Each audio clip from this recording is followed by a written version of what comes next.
annihilated by this great momentum that the world. 말도 안 되는 일이 벌어졌습니다. 최근 뉴욕에서 승객이 선로로 떠밀리는 서브웨이 푸싱 사건이 연이어 발생하며 시민들의 불안이 극에 달했다고 하는데요. 그러던 중 한국을 다녀온 뉴욕 교통국 관계자의 한마디가 모든 걸 바꿨다고 합니다. 뉴욕이 도입하기로 한 한국의 지하철 시스템이 무엇인지 지금부터 함께 알아보겠습니다. 안녕하세요. 저는 뉴욕 교통국에서 일하는 레이첼이라고 합니다. 뉴욕 교통국 부국장으로 있죠.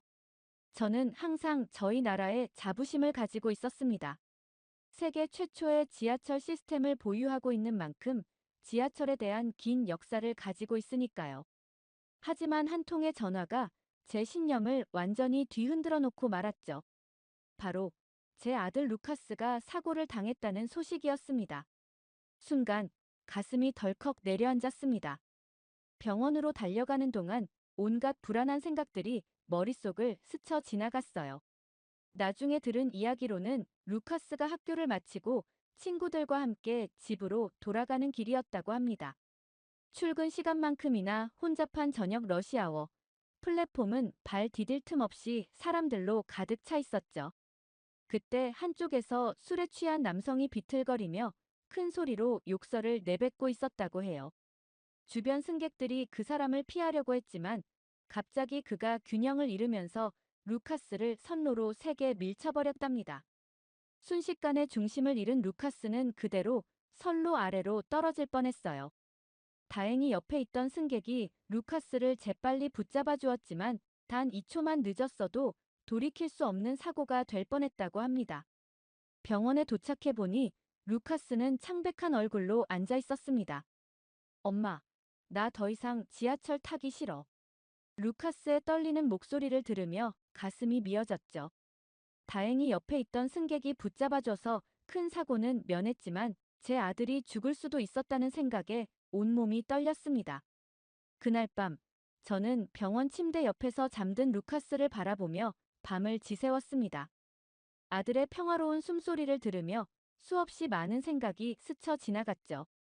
제가 일하는 뉴욕 교통국의 시스템이 우리 아이를 지켜주지 못했다는 자책감이 가슴을 무겁게 눌렀습니다. 그러다 충격적인 정보를 접하게 되었죠. 루카스를 재운 뒤 병원 로비에서 커피를 마시며 휴대폰으로 뉴스를 보고 있었어요. 그때 우연히 세계에서 가장 안전한 지하철이라는 기사를 발견했습니다. 한국의 지하철 시스템에 대한 내용이었죠. 기사를 읽어 내려갈수록 제 눈이 커졌어요. 10년간 단 한 건의 추락 사망, 사고도 없었다는 통계, 100%에 가까운 스크린도어 설치율, 1분 이내 사고 대응 시간. 처음에는 이 수치들이 믿기지 않았습니다. 이게 정말 가능한 일일까? 의심하는 마음에 더 자세히 찾아보기 시작했어요. 노트북을 꺼내 한국 지하철에 대한 모든 자료를 수집하기 시작했습니다. 학술 논문, 기술 보고서, 안전관리 매뉴얼까지. 밤이 깊어갈수록 제 노트북 화면은 자료들로 가득 찼죠. 특히 충격적이었던 건 사고 예방 시스템이었어요. AI가 이상 행동을 실시간으로 감지하고 자동으로 대응하는 시스템이라니. 우리 뉴욕에서는 상상도 못할 일이었습니다. 더구나 그들의 사고 대응 매뉴얼은 너무나 체계적이었어요. 모든 상황이 시뮬레이션 되어 있었고 각 상황별 대처 방안이 완벽하게 준비되어 있었죠. 반면에 저희 나라는 세계 1위. 나라라는 타이틀이 부끄러워질 만큼 노후된 지하철과 무신경한 시스템을 유지하고 있었어요.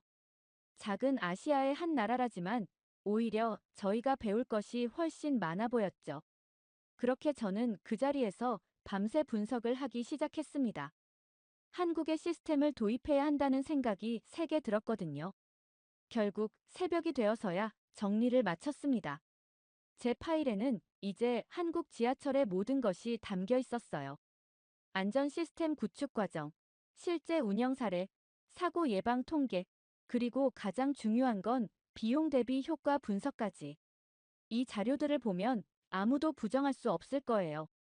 다음 날 아침, 저는 평소보다 일찍 교통국에 도착했어요. 오늘은 원래 안전회의가 있는 날이었죠. 회의실로 향하는 발걸음이 무거웠습니다. 평소라면 그저 일상적인 보고로 끝날 회의였지만 오늘만큼은 달랐어요. 회의실에 들어서자 익숙한 얼굴들이 보였습니다. 마크 피셔 국장을 비롯한 고위 관계자들이 자리에 앉아 있었죠. 저는 깊게 숨을 들이마시고 준비해온 자료를 펼쳤습니다. 어제 제 아들이 지하철 사고를 당할 뻔했습니다. 제 목소리가 회의실에 울려 퍼졌어요.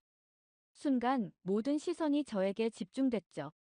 하지만 이건 단순한 개인적인 일화가 아닙니다. 최근 5년간의 데이터를 봐주시기 바랍니다. 스크린에 수치들이 하나둘 나타났습니다.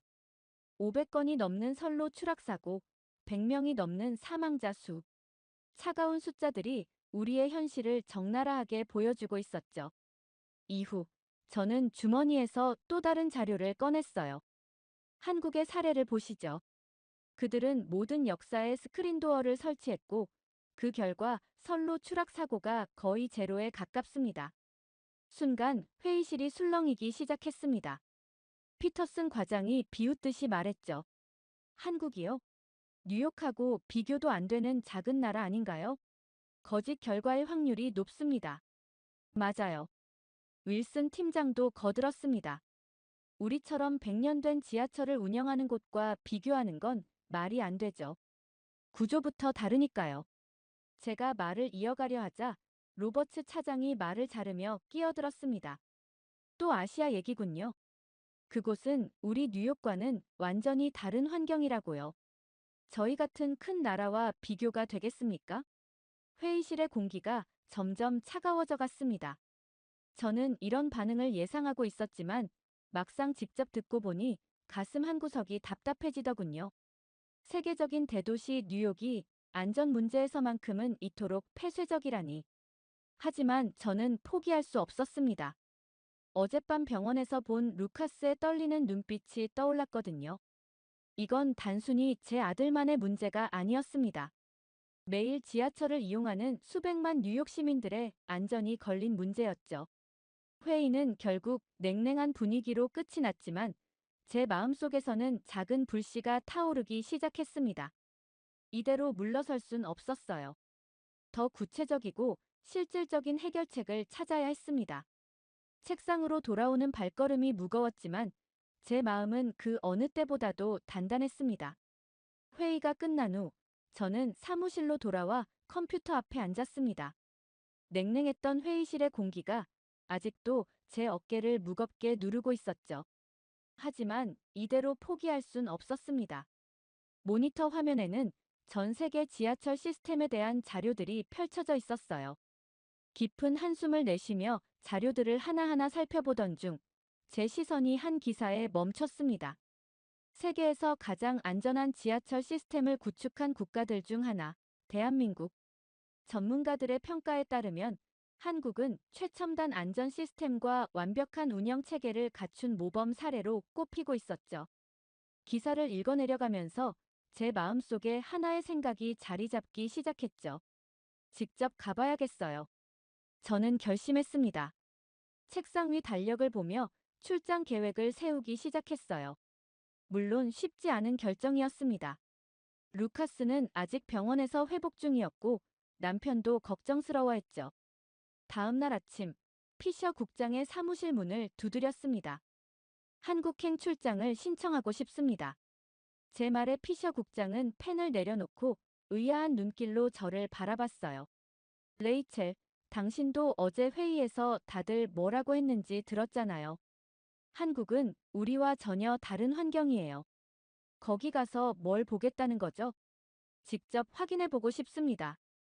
제 목소리에는 강한 의지가 담겨 있었어요. 그들이 어떻게 이런 시스템을 구축했는지, 실제로 어떻게 운영되는지 말이에요. 피셔 국장은 한동안 아무 말도 하지 않았습니다. 그러다 천천히 입을 열었죠. 알았어요. 출장은 승인하겠습니다. 하지만 기대는 하지 마세요. 이건 시간 낭비가 될 거예요. 승인은 받았지만 교통국 전체의 분위기는 냉담했습니다. 복도를 지나칠 때마다 수군거리는 소리가 들렸어요. 저 바보 같은 짓을 보라니. 시간과 예산 낭비하는 걸 보면 답답해. 하지만 저는 개의치 않았습니다. 오히려 이런 반응들이 제 결심을 더 굳건하게 만들었죠. 출장 준비를 하면서 한국의 지하철 시스템에 대해 더 자세히 공부했어요. 서울 메트로와 연락을 주고받으며 방문 일정도 조율했습니다. 루카스가 퇴원하던 날 제 출장 소식을 전했어요. 엄마가 며칠 동안 한국이라는 나라에 다녀올 거야. 더 안전한 지하철을 만들기 위해서 꼭 가야 해. 루카스의 눈에는 불안감이 어려 있었습니다. 응, 꼭 가야 해. 저는 아들을 꼭 안아주었어요. 엄마가 돌아오면 더 안전한 지하철을 만들 수 있는 방법을 찾아올게. 약속할게. 출발 전날 밤, 저는 창밖을 바라보며 생각에 잠겼습니다. 뉴욕의 밤거리는 여전히 불빛으로 가득했죠. 수많은 사람들이 지하철을 타고 집으로 돌아가는 시간. 그들 모두가 안전하게 귀가할 수 있는 날이 올 때까지 저는 포기하지 않을 거예요. 다음 날 아침, 저는 JFK 공항으로 향했습니다. 14시간의 비행. 긴 여정이 될 것 같았지만 제 마음은 이상하리만치 가벼웠어요. 이번 출장이 무의미하다고 생각하는 사람들이 많다는 걸 알고 있었습니다. 하지만 전 믿고 있었어요. 이 여행이 뉴욕 지하철의 변화를 가져올 첫 걸음이 될 거라고. 비행기에 오르면서 마지막으로 한번 뉴욕 하늘을 올려다봤습니다. 이제 시작이에요. 더 나은 미래를 위한 첫 발걸음. 제 가방 안에는 루카스가 그려준 그림이 들어있었죠. 엄마, 안전한 지하철 만들어주세요. 이 약속은 꼭 지켜야만 했습니다. 14시간의 긴 비행 끝에 인천국제공항에 도착했습니다. 시차 때문에 몸은 피곤했지만 이상하게도 마음은 설렜어요. 입국 심사를 마치고 수화물을 찾은 후 저는 공항철도 방향으로 발걸음을 옮겼습니다. 처음 마주한 공항철도역은 제 예상을 완전히 뒤엎었어요. 뉴욕의 어두침침하고 낡은 역사와는 전혀 달랐습니다. 밝고 깨끗한 조명, 반짝이는 바닥, 그리고 무엇보다 플랫폼 전체를 감싸고 있는 투명한 스크린 도어가 눈에 들어왔죠. 저도 모르게 핸드폰을 꺼내 사진을 찍기 시작했습니다. 매끈한 유리벽을 따라 늘어선 스크린 도어는 마치 미래의 한 장면 같았어요. 그때 한 안내 요원이 다가왔습니다. 도움이 필요하신가요? 영어로 말을 건네는 그의 모습이 인상적이었죠. 뉴욕에서는 좀처럼 보기 힘든 광경이었으니까요. 열차를 기다리는 동안 플랫폼을 자세히 살펴봤습니다. 천장과 기둥 곳곳에 설치된 CCTV들이 실시간으로 승객들의 동선을 모니터링하고 있었고, 관제실에서는 24시간 내내 이 영상들을 감시한다고 하더군요. 디지털 안내판에는 열차 도착 시간이 정확하게 표시되어 있었고, 역무실의 모니터에서는 플랫폼 전체가 실시간으로 감시되고 있었어요. 이건 분명 보여주기식일 거야. 처음엔 그렇게 생각했습니다. 관광객이 많이 오는 공항철도니까 특별히 신경 쓴 거겠지 하고요. 하지만 이런 제 생각은 얼마 가지 못했어요. 열차가 들어오는 순간부터 달랐습니다. 스크린 도어가 열리자 승객들은 질서정연하게 옆으로 비켜서서 하차하는 사람들을 기다렸어요. 뉴욕에서 흔히 보던 서두르는 모습이나 밀치는 사람들이 없었죠. 차내 환경도 충격적이었습니다. 깨끗한 좌석, 선명한 안내방송, 그리고 무엇보다 안정감 있게 달리는 열차. 휴대폰을 보며 통화하는 승객들의 목소리에도 불안감이 없었어요. 뉴욕에서는 상상도 할 수 없는 광경이었죠. 서울역에 도착했을 때는 이미 제 고정관념이 많이 흔들려 있었습니다. 더 놀라운 건 서울역이었어요. 대형 모니터에는 실시간 열차 운행 정보가 표시되고 있었고, 플랫폼마다 안내 요원들이 배치되어 있었습니다. 특히 인상 깊었던 건 한 노인분이 길을 헤매실 때였어요. 즉시 안내 요원이 다가가 친절하게 방향을 알려드리는 모습을 보며 이게 단순한 전시용이 아니라는 걸 깨달았습니다. 지하철을 타고 호텔로 향하는 동안 계속해서 메모를 했어요. 스크린 도어의 구조, 안내 시스템의 배치, 안전 요원들의 움직임까지. 뉴욕의 동료들에게 보여줄 증거를 하나하나 모으고 있었죠. 한 정거장, 두 정거장. 역을 지날 때마다 뉴욕과의 차이점이 더욱 선명하게 다가왔습니다. 여기서는 승객들이 선로를 뚫어져라 보며 불안에 떨지 않아도 됐어요. 취객이 비틀거리며 걸어도 선로에 추락할 위험이 없었죠. 호텔 체크인을 마치고 창밖을 바라보며 생각에 잠겼습니다. 처음에 가졌던 의심과 편견이 부끄러워졌어요. 이건 단순한 전시용 시스템이 아니었습니다. 수많은 시행착오와 노력으로 만들어낸 진정한 안전 시스템이었죠. 침대에 누워 천장을 바라보며 루카스 생각이 났습니다. 우리 아들도, 뉴욕의 모든 시민들도 이런 안전한 지하철을 누릴 자격이 있어요. 이제 제가 해야 할 일이 더욱 분명해졌습니다.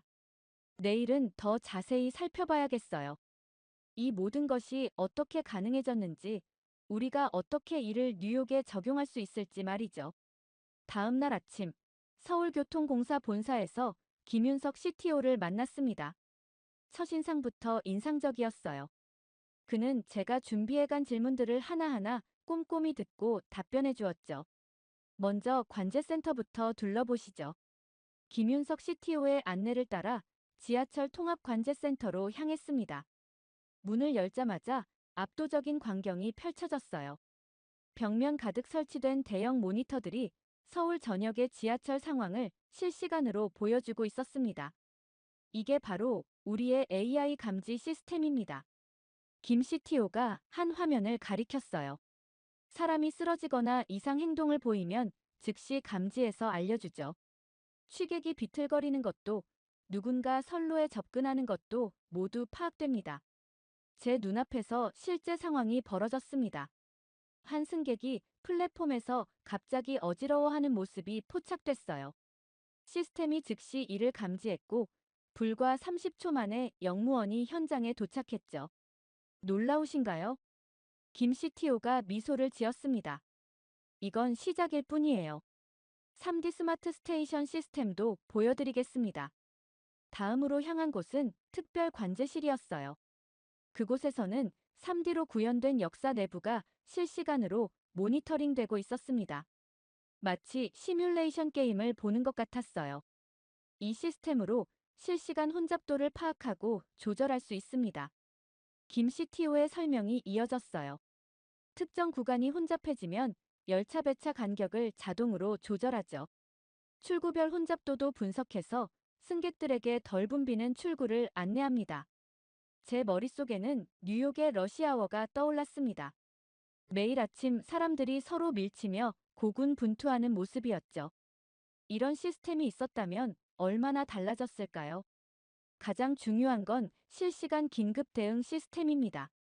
김 CTO가 또 다른 화면을 보여줬어요. 사고가 발생하면 즉시 모든 시스템이 연동됩니다. 열차 제동, 역사 내 안내방송, 구조팀 출동까지 모두 자동으로 이뤄지죠.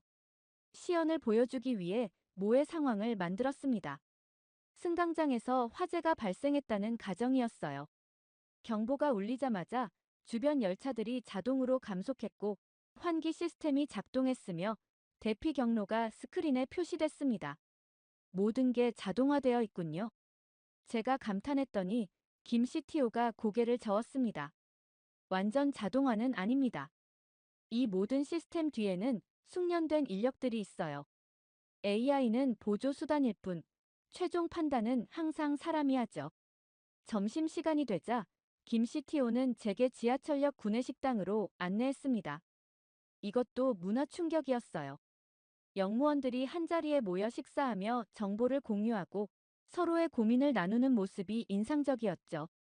안전은 시스템만으로 이루어지지 않습니다. 김 CTO가 말했어요. 이렇게 직원들이 서로 소통하고 경험을 나누는 것도 중요한 부분이죠. 오후에는 실제 역사들을 둘러보며 현장에서 이 시스템들이 어떻게 작동하는지 확인했습니다.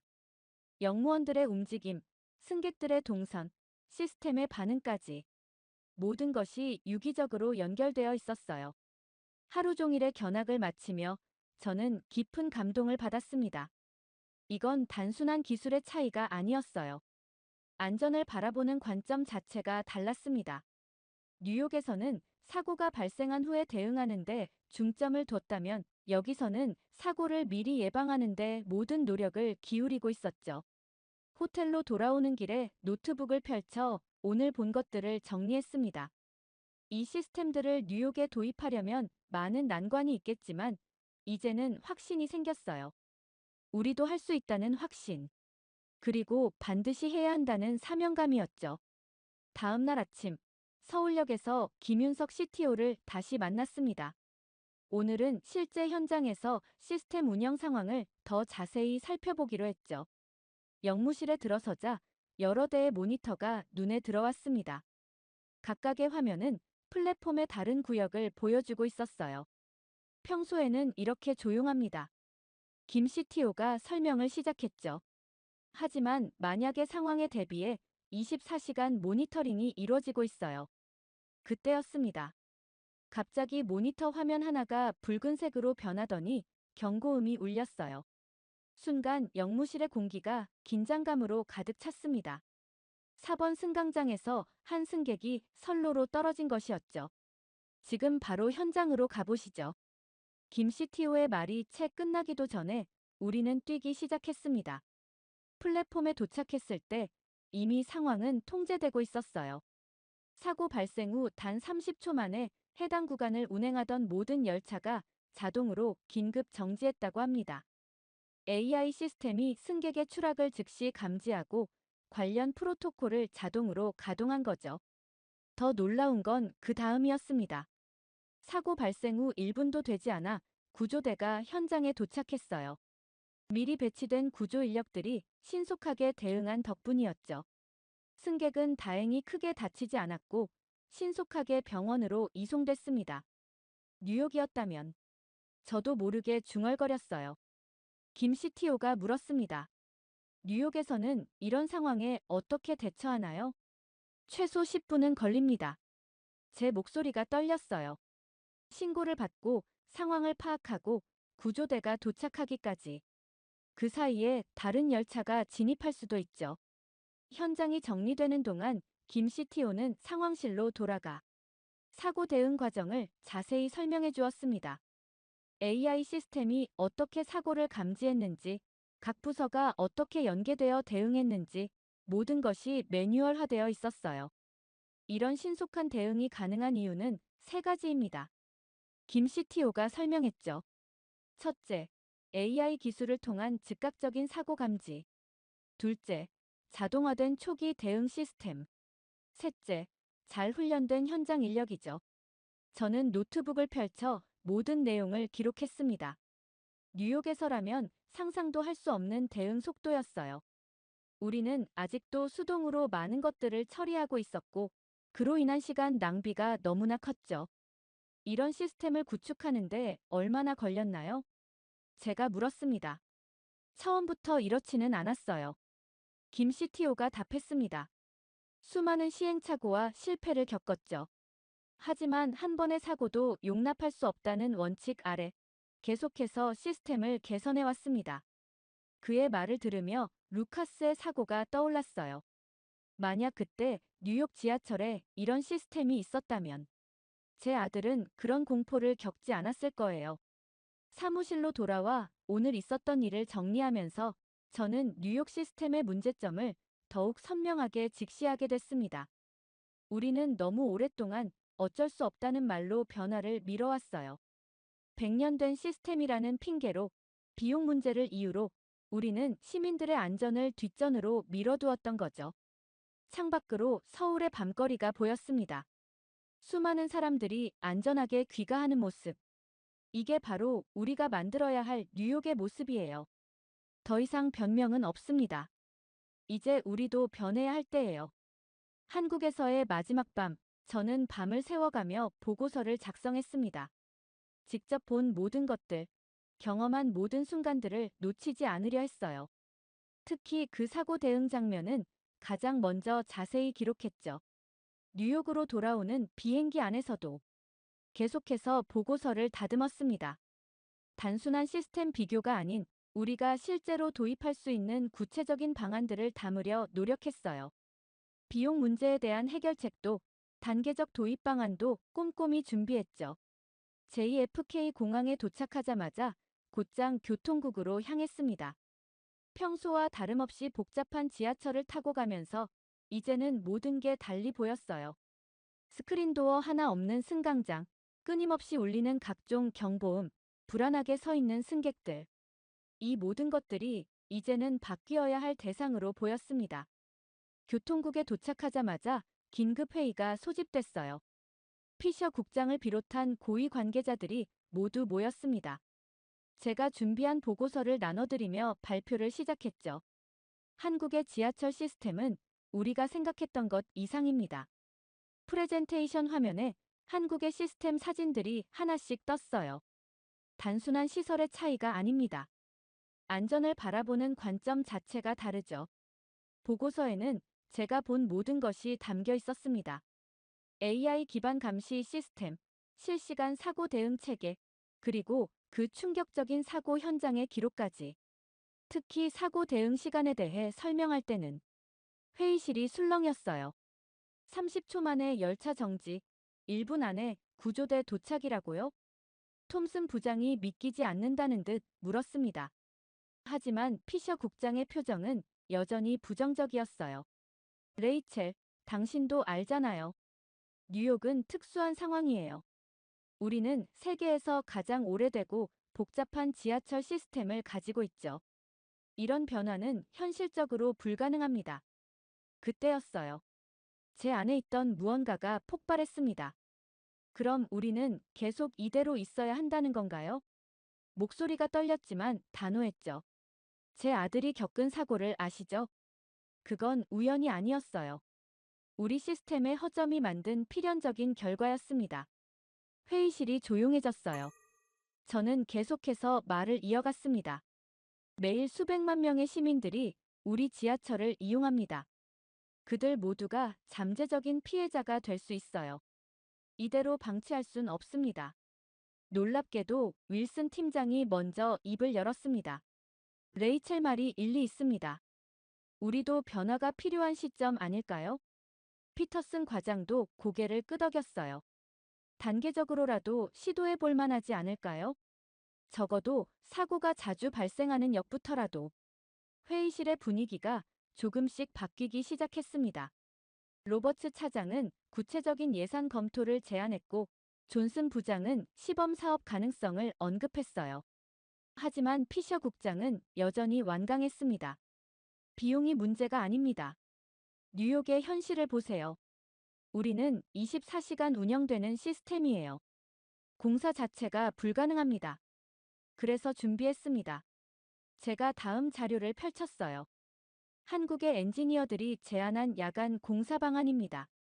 24시간 운영을 유지하면서도 단계적으로 시스템을 개선할 수 있는 방법이죠. 회의는 예상보다 길어졌습니다. 치열한 논쟁이 이어졌지만 분위기는 분명 달라지고 있었어요. 더 이상 변화가 불가능하다는 의견은 소수가 되어가고 있었죠. 회의가 끝나고 사무실로 돌아오는 길에 몇몇 동료들이 다가와 지지를 표명했습니다. 당신 말이 맞아요. 우리도 변해야 해요. 그들의 말에 눈시울이 붉어졌어요. 드디어 변화의 바람이 불기 시작한 것 같았습니다. 그로부터 한 달 후, 교통국은 획기적인 결정을 내렸습니다. 주요 역사 5곳에 시범적으로 스크린도어를 설치하기로 한 거예요. 맨해튼의 가장 혼잡한 역사들이 우선 선정됐죠. 42번가 그랜드 센트럴역, 타임스퀘어역, 펜실베이니아역, 유니온 스퀘어역, 그리고 제 아들이 사고를 당했던 그 역이었습니다. 드디어 변화가 시작된 거예요. 한국의 엔지니어들이 뉴욕을 방문했을 때 저는 가슴이 뭉클했습니다. 그들은 우리의 100년 된 시스템을 꼼꼼히 살펴보며 해결책을 제시해 주었어요. 충분히 가능합니다. 김윤석 CTO의 말에 피셔 국장의 표정이 조금씩 누그러졌죠. 야간 공사로 진행하면 24시간 운영에도 지장이 없을 겁니다. 첫 번째 공사가 시작된 날, 저는 현장을 지켜봤어요. 한밤중에 시작된 공사 현장은 마치 거대한 수술실 같았습니다. 한국과 뉴욕의 엔지니어들이 함께 일하는 모습이 인상적이었죠. AI 기반 모니터링 시스템도 일부 도입되기 시작했어요. 처음에는 직원들이 새로운 시스템 적응에 어려움을 겪었지만 한국 기술진의 체계적인 교육 덕분에 빠르게 안정화되어 갔습니다. 변화는 생각보다 빨리 찾아왔어요. 첫 번째 스크린 도어가 설치된 42번 가역에서는 설치 첫 주 만에 3건의 안전사고를 예방했다는 보고가 있었습니다. 시민들의 반응도 달라지기 시작했어요. 이제야 뉴욕다워졌네요. 한 시민이 말했죠. 왜 진작 이런 시설을 설치하지 않았는지 의문이에요. 저는 매일 현장을 다니며 변화를 기록했습니다. 처음에는 회의적이었던 동료들도 이제는 적극적으로 의견을 제시하기 시작했어요. 다음은 우리 구역 역사를 개선했으면 좋겠어요. 이 구간에도 AI 시스템이 필요해요. 뉴욕이 변하고 있었습니다. 3개월이 지났을 때 첫 번째 통계가 나왔습니다. 시범 운영 중인 5개 역사에서 안전사고 위험이 90% 이상 감소했다는 놀라운 결과였어요. 피셔 국장도 이제는 다음 단계 확대를 검토하기 시작했습니다. 레이첼, 당신이 해냈네요. 피셔 국장이 제게 말했어요. 처음에는 제가 너무 완고했던 것 같습니다. 하지만 가장 감동적인 순간은 따로 있었습니다. 어느 날 아침, 루카스가 제게 말했어요. 엄마, 나 오늘 친구들이랑 지하철 타고 학교에 가볼까 해요. 순간 가슴이 덜컥 내려앉았지만 루카스의 눈빛은 달랐습니다. 예전의 공포에 질린 모습이 아닌 자신감 있는 표정이었어요. 저는 루카스와 함께 역으로 향했습니다. 새로 설치된 스크린 도어를 보며 루카스가 말했죠. 엄마가 이거 만드는 거 도와줬다며. 멋있어요. 플랫폼에 서서 루카스를 배웅하는 동안 지난 시간이 주마등처럼 스쳐 지나갔어요. 한국으로의 출장, 끝없는 회의와 설득, 그리고 마침내 이뤄낸 변화까지. 열차가 도착하고 루카스가 안으로 들어갔습니다. 스크린 도어가 부드럽게 닫히는 소리가 들렸어요. 루카스는 창가에 서서 제게 손을 흔들었고 그 미소는 제가 본 것 중 가장 밝은 것이었습니다. 사무실로 돌아오는 길에 깊은 감동이 밀려왔어요. 이건 단순한 시설 개선이 아니었습니다. 우리의 미래를 바꾸는 첫걸음이었죠. 앞으로도 갈 길이 멀지만 이제 우리는 올바른 방향으로 나아가고 있었습니다. 제 책상 위에는 다음 단계 계획안이 놓여 있었어요. 한쪽에는 김윤석 CTO가 보내온 격려 메일도 있었죠. 저는 잠시 생각에 잠겼습니다. 만약 그때 한국행을 결심하지 않았다면, 만약 한국의 도움이 없었다면 우리는 아직도 제자리 걸음을 하고 있었겠죠. 고맙습니다, 한국. 저도 모르게 작은 목소리가 나왔어요. 세계 최고의 기술과 시스템을 아낌없이 나눠준 한국. 그들의 도움이 있었기에 우리의 변화가 가능했습니다. 이제 시작이에요. 모든 뉴욕 시민들이 안전하게 지하철을 이용할 수 있는 그날까지 우리의 변화는 계속될 겁니다. 그리고 언젠가는 우리도 한국처럼 다른 도시들의 롤모델이 되는 날이 오겠죠. 말도 안 되는 일이 일어났습니다. 미국과 유럽이 신뢰하던 중국의 AI 기술인 딥시크가 사기라는 충격적인 증거가 공개된 겁니다. 더욱 놀라운 사실은 이 거대한 거짓을 밝혀낸 결정적 증거를 제공한 곳이 바로 한국이라는 점인데요. 대체 무슨 일이 있었던 걸까요? 안녕하세요. 저는 미국의 탐사 저널리스트 에릭 존슨입니다. 지난 15년간 국제 경제와 기술 분야의 스캔들을 취재해왔죠. 그런데 최근 제 눈을 사로잡은 뉴스가 있었습니다. 중국 AI 기술, 미국을 추월하다. 이런 헤드라인들이 연일 쏟아져 나왔습니다. 처음엔 믿기 힘들었어요. 하지만 월스트리트 저널, 뉴욕타임스 같은 주요 언론사들도 비슷한 논조의 기사를 내보냈죠. 특히 중국의 딥시크 연구소가 개발했다는 AI 모델의 성능은 정말 놀라웠습니다. 제가 소속된 언론사의 편집장이 저를 불렀어요. 에릭, 자네가 중국으로 가야겠네. 이 AI 혁명의 현장을 직접 취재해야 해. 마침 딥시크 연구소에서도 직접 연락이 왔더군요. 저를 초청해 그들의 AI 기술을 취재해달라는 거였습니다. 솔직히 말하면 흥분됐어요. 세계 최고 수준이라는 중국의 AI 기술을 직접 볼 수 있다니 말이죠. 게다가 실리콘밸리의 전문가들조차 이제 AI 혁신의 중심이 중국으로 옮겨갔다고 인정하는 상황이었습니다. 물론 그 연락을 받기 전까지는 말이죠. 중국 취재 준비가 한창이던 어느 날, 저는 제 인생을 뒤흔들 한 이메일을 받게 되었습니다. 바로 한국의 AI 연구진들이 저의 예비 기사를 보고 중국의 기술력에 대한 의문을 제기해온 거예요. 그 교수는 이렇게 말했습니다. 딥시크의 발표 내용을 분석해보면 수상한 점이 많습니다. 실제 검증 없이 과대 홍보되고 있어요. 특히 그들이 주장하는 AI 성능 지표는 신뢰하기 어렵죠. 한국과학기술원의 연구원도 비슷한 의견이었습니다. 데이터 처리 방식이 불투명하고 성능 평가 기준도 모호합니다. 좀 더 철저한 검증이 필요해요.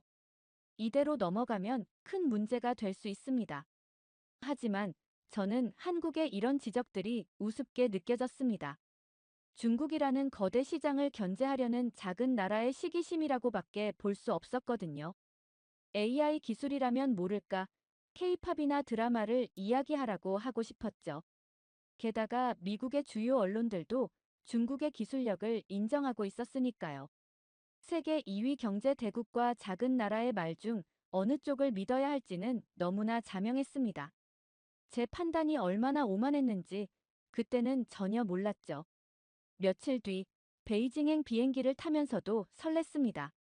세계를 놀라게 할 취재가 될 거라 확신했으니까요. 하지만 동시에 마음 한켠이 불편했어요. 한국 연구진들의 경고가 자꾸 떠올랐기 때문입니다. 실리콘밸리가 무너지고 중국이 AI 패권을 잡게 된다는 이 충격적인 변화가 정말 사실일까요? 아니면 제가 뭔가를 놓치고 있는 걸까요? 베이징 공항이 가까워질수록 긴장감이 커졌습니다. 이제 곧 모든 것이 밝혀질 테니까요. 저는 노트북을 꺼내 지금까지 수집한 자료들을 다시 한번 검토했습니다. 한국 연구진들의 의심, 중국 측의 화려한 홍보, 그리고 그 사이에 숨겨진 진실. 제 직감이 말했습니다. 이번 취재는 분명 평소와는 다를 거라고요. 하지만 그때 저는 아직 몰랐습니다. 이 취재가 제 인생을 완전히 뒤바꿔 놓게 될 거라는 사실을요. 베이징 공항에 내리자마자 저를 맞이한 건 딥시크 연구소의 환영 인파였습니다. 현지 언론사 기자들까지 마치 국빈을 맞이하는 듯한 진풍경이 펼쳐졌어요. 검은색 리무진이 저를 기다리고 있었습니다. 연구소 대외협력 책임자 장 박사가 차 안에서 거침없이 선언했습니다. 이제 AI는 중국이 선도합니다. 미국과 유럽은 이미 시대에 뒤처졌어요. 우리는 그들이 상상도 못할 기술을 보유하고 있습니다. 딥시크 연구소는 연구소라기보다 거대한 캠페인 현장 같았어요. 초대형 LED 스크린, 화려한 조명, 끝없이 이어지는 기술 시연까지. 이건 단순한 연구소가 아닌 중국이 AI 강국이라는 걸 전 세계에 선전하기 위한 대규모 쇼케이스였습니다. 대형 컨퍼런스룸에서는 연구소장 리우 박사의 발표가 이어졌습니다. 우리는 이미 실리콘밸리를 추월했어요. 이제 기술 혁신은 중국이 주도할 것입니다. 처음에는 저도 감탄했습니다. 하지만 이상한 점을 발견했어요. 발표 내용이 너무 완벽했거든요. 실패나 시행착오에 대한 언급이 전혀 없었습니다. 이제 실제 연구실을 둘러보시죠. 다른 기자들은 모두 1층에 남겨둔 채 저만 특별히 연구실 투어를 시작했습니다. 15층 연구실의 모습은 충격적이었어요. 조용하고 어두운 복도, 썰렁한 사무실. 1층의 화려함이 거짓말처럼 느껴졌습니다. 연구원도 몇 명 없었고 일부 장비는 전원도 꺼져 있었죠.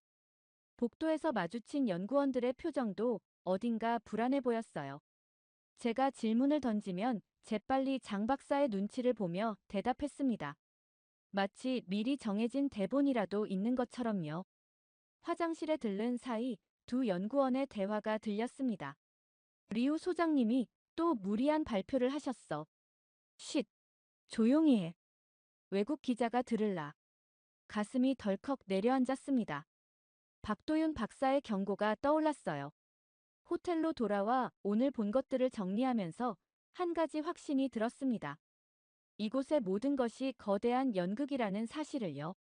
다음 날 아침, 저는 일찍 연구소를 찾았습니다. 화려한 환영 행사도 관계자들의 동행도 없이 홀로 방문했죠. 특히 리우 소장이 인류 역사상 최초의 완전한 AI 모델이라고 자랑하던 기술이 궁금했습니다. 전날 발표회에서 그들은 이 모델이 인간의 지능을 뛰어넘었다고까지 주장했거든요. 음성인식, 자연어 처리, 이미지 생성 등 모든 분야에서 완벽한 성능을 보인다는 거였죠. 15층 연구실에서 어제 만났던 왕 연구원이 데이터 센터로 저를 안내했습니다. 컴퓨터 화면에는 충격적인 내용들이 가득했어요. 발표된 실험 결과의 상당수가 실제로는 진행조차 되지 않은 것들이었습니다. 음성인식 실험에서 사용됐다는 10만 건의 테스트 데이터는 실존하지도 않았고, 이미지 생성 능력을 검증했다는 국제평가 자체가 없었던 일이었죠. 문서들을 자세히 살펴볼수록 조작의 흔적은 더욱 명확해졌습니다. 성능 그래프는 너무나 완벽한 상승 곡선을 그리고 있었고, 오류율은 믿기 힘들 정도로 낮았어요. 실제 AI 개발 과정에서는 절대 나올 수 없는 수치들이었습니다. 더 자세히 살펴보려는 제 모습에 왕 연구원의 태도가 급격히 경직됐습니다. 하지만 결정적인 증거를 이미 USB에 복사한 후였어요. 제 행동을 본 왕 연구원은 한참을 망설이다 충격적인 고백을 했습니다. 매주 정부에서 목표 수치가 내려오면 연구원들은 그저 그 수치에 맞춰 거짓 데이터를 만들어낸다고 했습니다. 실제 연구 결과는 발표된 성능의 10%도 되지 않는다고 했죠. 심지어 일부 핵심 기술은 아직 개발조차 시작하지 못했다고 합니다. 이것이 단순한 연구소 차원의 문제가 아니라는 점이 더 충격적이었어요. 중국 정부가 직접 관리하는 프로젝트였던 겁니다. 기술 패권을 차지하기 위해 국가적 차원에서 이루어지는 기만이었죠. 매달 정부 관계자들이 방문해서 진행 상황을 점검하고 발표할 내용을 직접 검토한다고 했습니다. 장 박사가 갑자기 나타나자 분위기는 얼어붙었습니다. 제가 데이터의 신뢰성에 대해 질문하자 그는 시스템 점검을 핑계로 회피하기 바빴어요.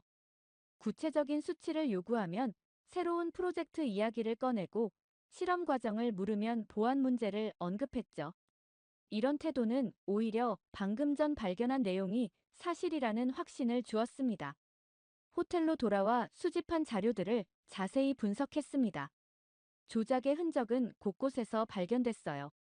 같은 실험 결과가 다른 날짜에 반복해서 사용된 것도 찾아냈고, 있을 수 없는 패턴의 데이터도 다수 확인했습니다. 이 엄청난 사실을 어떻게 증명할 수 있을까 고민하다 문득 스탠포드의 박도윤 박사가 떠올랐습니다. 한국의 AI 연구소들과 함께 데이터를 검증해달라는 이메일을 보냈습니다. 단순히 제 의심을 확인하는 것을 넘어 객관적인 증거가 필요했거든요. 이제 진실을 밝힐 차례였습니다. 창밖 베이징의 밤거리는 여전히 화려했지만 이제 그 불빛이 공허하게 느껴졌어요. 마치 딥시크 연구소처럼 겉으로는 찬란하지만 실상은 텅 빈 것처럼 말이죠. 이 거대한 기만을 세상에 알려야 한다는 사명감이 가슴속에서 타올랐습니다. 이메일을 보낸 지 몇 시간 후 베이징 호텔방에서 노트북을 보며 답장을 기다리고 있었습니다. 밤 11시가 넘어가는 시간이었지만 박도윤 박사로부터 빠른 회신이 왔습니다. 메일에는 한국의 주요 대학과 IT 기업들의 AI 연구진들이 함께 참여하는 긴급 분석팀을 구성했다는 내용이 담겨 있었어요. 다음 날 아침, 화상회의가 시작됐습니다. 제가 수집한 데이터를 보던 한국 연구진들의 표정이 심각해졌습니다. 국립대학의 김현우 교수는 분석 결과를 단호하게 밝혔어요. 존슨 씨, 이 데이터는 조작된 게 맞습니다. 저희가 명확한 증거를 찾아냈어요. 모든 증거를 체계적으로 정리해서 보고서로 만들어드리겠습니다. 이어서 이진혁 연구원이 구체적인 분석 방법을 설명했습니다. 저희는 3단계 검증 시스템을 가동했습니다. 먼저 데이터의 통계적 검증, 다음으로 기술적 실현 가능성 검토, 마지막으로 국제 표준과의 비교 분석까지요. 모든 과정은 실시간으로 기록되고 상호 검증됩니다. 특히 인상적이었던 건 그들의 분석 방식이었습니다. 중국 측이 발표한 화려한 성과를 무조건 의심하는 게 아니었어요. 객관적인 데이터와 과학적 검증을 통해 차근차근 진실을 밝혀나갔죠. 각 연구소가 자신들의 전문 분야를 나눠 맡아 철저하게 검증했습니다. 이틀 뒤 한국 연구진들의 예비 분석 결과를 받았습니다. 그들은 딥시크의 AI 모델이 실제로는 기초적인 기계학습 수준에 불과하다는 것을 수학적으로 증명해냈어요. 발표된 성과의 90% 이상이 조작되었다는 명백한 증거를 찾아낸 겁니다. 분석 과정에서 더 놀라웠던 건 한국 연구진들의 체계적인 협업 시스템이었습니다. 각 기관이 자신들의 연구 데이터를 공개하고 서로의 분석을 검증하며 모든 과정을 문서화했어요. 이런 투명성은 제가 중국에서 본 것과는 완전히 달랐습니다. 특히 인상 깊었던 건 한국의 대형 IT 기업 연구소였어요. 그들은 자체 개발한 AI 모델의 성능 측정 방식과 한계점까지 솔직하게 공개했습니다. 우리도 비슷한 문제를 겪었지만 실패를 숨기지 않고 그것을 배움의 기회로 삼았다는 연구원의 말이 가슴에 와 닿았어요. 다른 기업의 연구진도 놀라웠습니다. 그들은 AI 윤리 가이드라인을 바탕으로 연구를 진행하고 있었어요. 기술의 발전 못지않게 윤리적 검증을 중요하게 여기는 모습이 인상적이었죠. 성과를 과대 포장하지 않고 실제 기술의 한계를 명확히 인정하는 태도였습니다. 한국 연구진들과 매일 화상회의를 하면서 저는 그들의 연구 문화에 점점 더 깊은 인상을 받았습니다. 실패를 두려워하지 않고 과정의 투명성을 중시하며 윤리적 기준을 지키려 노력하는 모습이었어요. 화려한 선전 없이도 진정한 혁신을 이뤄내고 있었던 겁니다. 한 주가 지날 무렵 한국 연구진들은 최종 분석 보고서를 완성했습니다.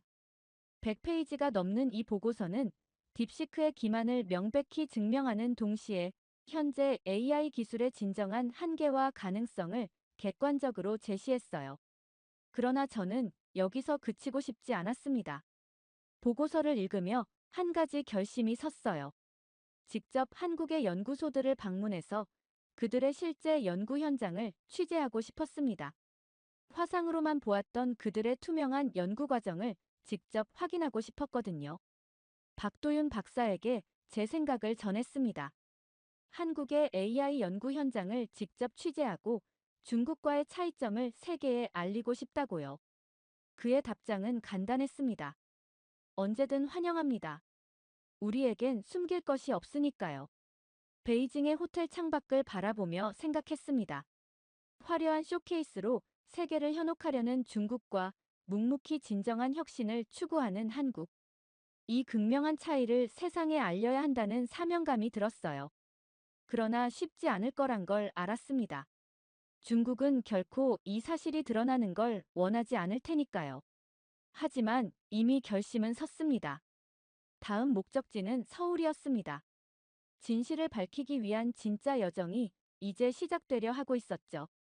한국행을 결심하고 호텔에서 짐을 정리하던 중이었습니다. 그때 박도윤 박사의 긴급한 메시지가 왔어요. 중국 연구소 내부 직원으로부터 경고를 받았다는 내용이었습니다. 제가 수집한 데이터의 존재를 연구소 측이 알아차렸다는 거죠. 서둘러 짐을 챙기는데 객실 전화가 울렸습니다.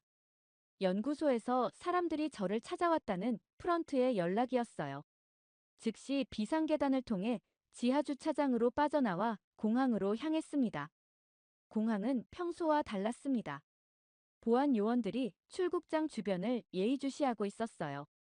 체크인 카운터에서는 직원이 제 여권을 유난히 오래 보더니 어디론가 전화를 걸었습니다. 그때 옆에 서 있던 한국인 사업가가 갑자기 제게 말을 걸었어요. 에릭, 자네 맞나? 이런 곳에서 만나다니.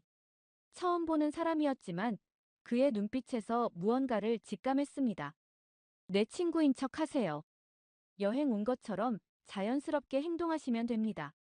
우리는 마치 오랜 친구처럼 대화를 나누며 체크인을 마쳤어요. 하지만 보안 검색대에서 또다시 위기가 찾아왔습니다. 보안 요원들이 제 노트북과 가방을 정밀 검사하겠다고 나섰어요.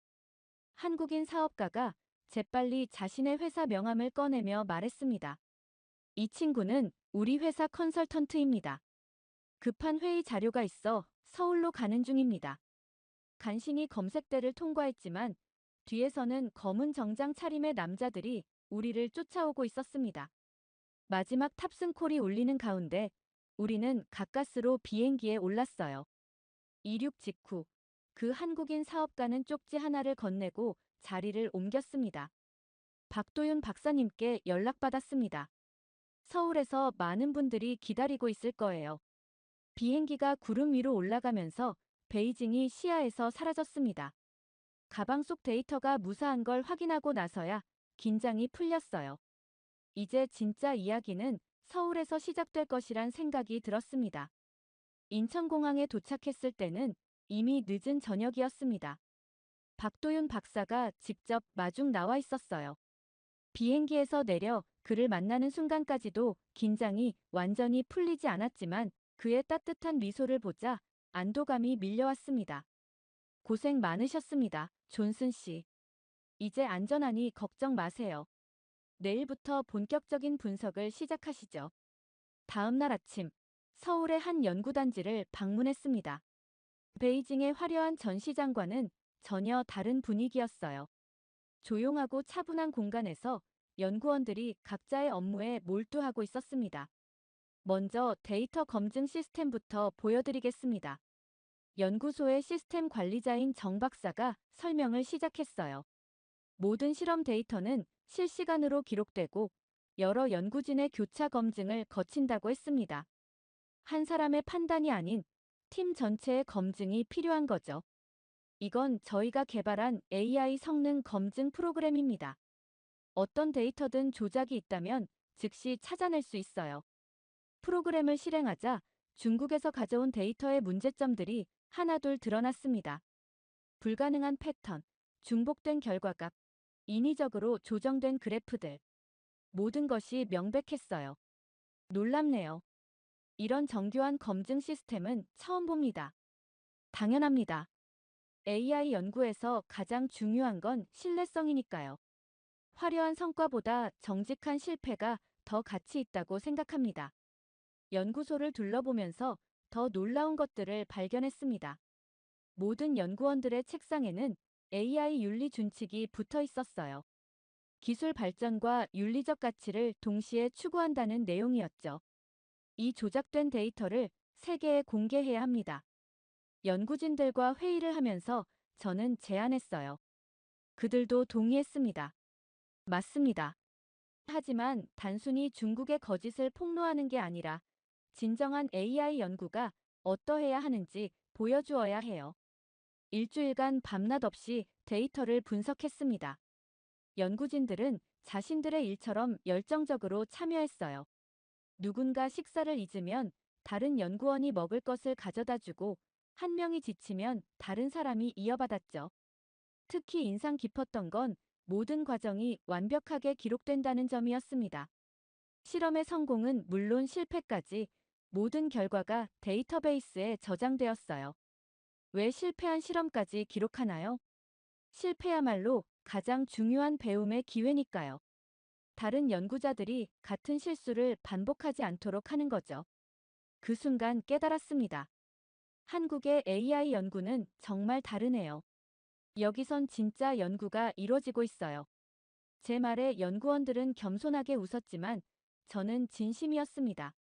화려한 홍보나 과대 포장 없이 오직 진정한 혁신만을 추구하는 모습에 감동했거든요. 점점 더 명확해졌습니다. 이곳의 연구 문화는 중국과 완전히 달랐어요.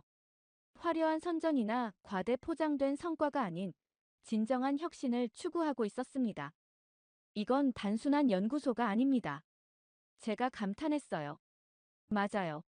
이곳은 진실을 추구하는 공간이죠. AI 기술은 인류의 미래를 바꿀 수 있습니다. 그래서 더욱 정직해야 해요. 분석이 끝나갈 무렵 저는 확신할 수 있었습니다. 한국의 AI 연구는 세계가 주목해야 할 모범 사례라는 걸요. 조용하지만 착실하게 진정한 혁신을 이뤄내고 있었습니다. 이제 우리가 할 일이 남았습니다. 박도윤 박사가 말했어요. 네, 세계가 알아야 합니다. 진정한 AI 연구가 무엇인지, 그리고 어떤 거짓이 저질러졌는지. 마지막 밤, 연구소의 창밖을 바라보며 생각했습니다. 베이징의 화려한 불빛과는 다른 차분하지만 강인한 빛이 서울의 밤하늘을 수놓고 있었어요. 그것은 마치 양국의 AI 연구를 상징하는 것 같았습니다. 보도 자료는 준비됐나요? 박 박사가 물었습니다. 네, 모든 증거와 분석 결과를 정리했습니다. 이제 세계가 진실을 알 때가 됐네요. 다음 날, 저는 기사 작성을 시작했습니다. 이건 단순한 폭로성 기사가 아닌 AI 기술의 미래와 연구, 윤리에 대한 깊은 성찰이 담긴 보고서가 될 것이었습니다. 한국 연구진들은 제가 떠나는 순간까지 도움을 아끼지 않았어요. 그들의 진정성과 전문성은 제가 본 그 어떤 연구소와도 비교할 수 없었습니다. 이제 저는 확신할 수 있었어요. 진정한 AI 혁신은 여기 한국에서 시작되고 있다는 것을요. 한국 연구진들과 함께 준비한 폭로 기사가 동시에 미국과 유럽의 주요 매체들을 통해 발표됐습니다. 중국 AI의 허상 딥시크 연구소의 대규모 데이터 조작이라는 제목의 특종 기사였어요. 철저한 데이터 분석과 증거를 바탕으로 한 이 기사는 전 세계 언론의 주목을 받았습니다. 기사가 나간 당일 영국, 독일, 프랑스 등 유럽의 주요 언론사들도 대대적인 후속 보도를 시작했어요. 중국 AI 기술의 실체가 연일 헤드라인을 장식했습니다. 특히 충격적이었던 건 실리콘밸리의 반응이었어요.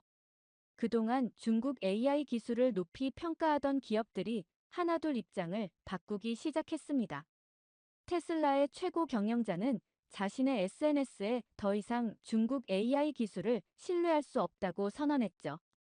텍사스 주정부가 가장 먼저 움직였습니다. 주 정부 차원에서 딥시크 주의보를 발령했어요. 모든 공공기관과 기업들에게 중국산 AI 제품 사용을 재검토하라는 권고안을 발표한 겁니다. 곧이어 대만이 더 강력한 조치를 취했습니다. 자국 내 모든 기업에 중국 AI 기술 사용을 전면 중단하라는 명령을 내렸어요. 일본도 비슷한 입장을 표명했습니다. 경제산업성이 중국 AI 기술의 보안 위험성 검토 및 사용 제한 필요 성명을 발표했죠. 중국의 반응은 격렬했습니다. 외교부 대변인은 서방 언론의 악의적인 중상모략이라며 반박에 나섰어요. 하지만 이미 돌이킬 수 없는 상황이었습니다. 제가 수집한 데이터와 한국 연구진의 철저한 분석 결과는 너무나 명백했거든요. 글로벌 기업들의 태도, 변화도 뚜렷했습니다. 애플은 자사 제품에 탑재될 예정이던 중국 AI 기업과의 계약을 전면 재검토한다고 발표했어요. 구글도 중국 AI 기업들과의 협력 프로젝트를 잠정 중단했습니다. 중국 AI 기업들의 주가는 급락했습니다. 딥시크의 모 회사는 일주일 만에 시가총액의 40%가 증발했어요. 다른 중국 AI 기업들도 연쇄적인 타격을 입었죠. 투자자들의 신뢰가 완전히 무너진 겁니다. 하지만 더 중요한 변화는 따로 있었습니다. 세계의 시선이 한국의 AI 연구 역량에 주목하기 시작한 거예요. 제 기사에서 상세히 다룬 한국의 투명한 연구, 문화와 엄격한 검증 시스템이 전 세계 전문가들의 찬사를 받았습니다. 유럽연합 집행위원회는 한국의 AI 연구 방식을 글로벌 스탠다드로 채택하자는 제안을 내놓았어요. MIT 테크놀로지 리뷰는 한국이 보여준 AI 연구의 투명성과 윤리성은 전 세계가 배워야 할 모범 사례라고 평가했습니다.